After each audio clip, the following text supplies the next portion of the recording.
Well, joining us now is Dallas County Judge Clay Jenkins, who has been helming the response in Dallas. Judge Jenkins, the top elected official in Dallas County, it's great to see you, sir. Thank you for being here. Thank you, Rachel. Let me first just ask broadly your reaction, your response, how you felt tonight when you heard this news that for the first time outside of Dallas, another city is now coping with their first Ebola diagnosis. Well, my heart goes out to Craig Spencer, all those who love him, to Mayor de Blasio and to the leadership in New York. But I can tell you, having helmed this in Dallas, New York, you've got a great public health system. You're going to get unparalleled support from Tom Frieden and the CDC, and you're going to be okay. If you did not come into contact with the bodily fluids of Craig Spencer, you don't have Ebola. If you normally ride on the subway, you shouldn't be afraid to do so.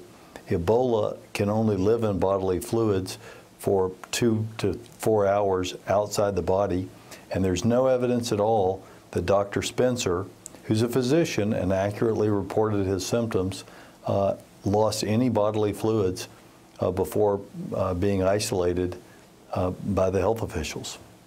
I don't know if you were able to see any of the press conference that was done tonight by the governor and the mayor and the New York City Health Commissioner and the state health commissioner. Dr. Frieden was there on the phone in that.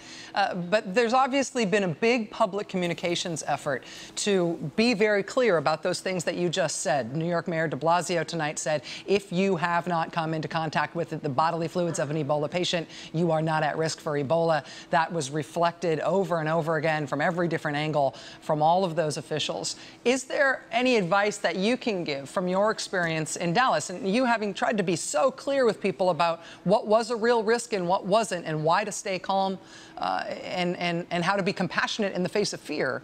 Is there anything that you'd advise New York City officials in terms of how best to communicate about this, how repetitive they should be, whether it should be a new message every day so people don't think they've already heard it before? How would you tell them to approach it?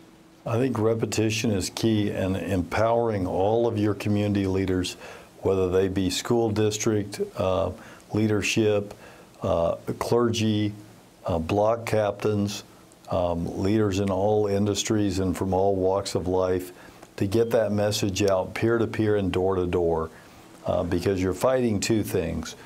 You're fighting Ebola, and you're fighting public fear that arises from Ebola. Right now, what we need is for the public to get the facts. You know, New Yorkers are savvy people. They're smart and they're tough, and they can rise to any challenge. And if they have the facts, they can deal with this.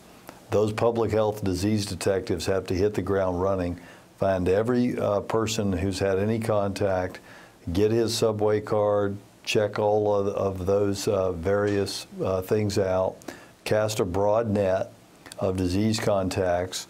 But here's an important thing to remember, New York. Eric Duncan was symptomatic and very sick for 5 days. We found 48 contacts, and all of them are negative for Ebola, and all of them are past their monitoring period. So I'm telling you from firsthand experience, you're going to be okay. Judge Clay Jenkins, a man who knows of what he speaks in these matters, a man who's been through it, just as New York City is starting to tonight. Judge Jenkins, it's a real pleasure to have you here tonight. I know you don't have to do this. You've got enough on your plate in Dallas, but I appreciate you being here. Thank you. Rachel, thank you. Thank you. All right. Still ahead, a look at the federal response to the Ebola crisis, including from the White House tonight. NBC's Chris Jenkins is going to give us the latest. Stay with us.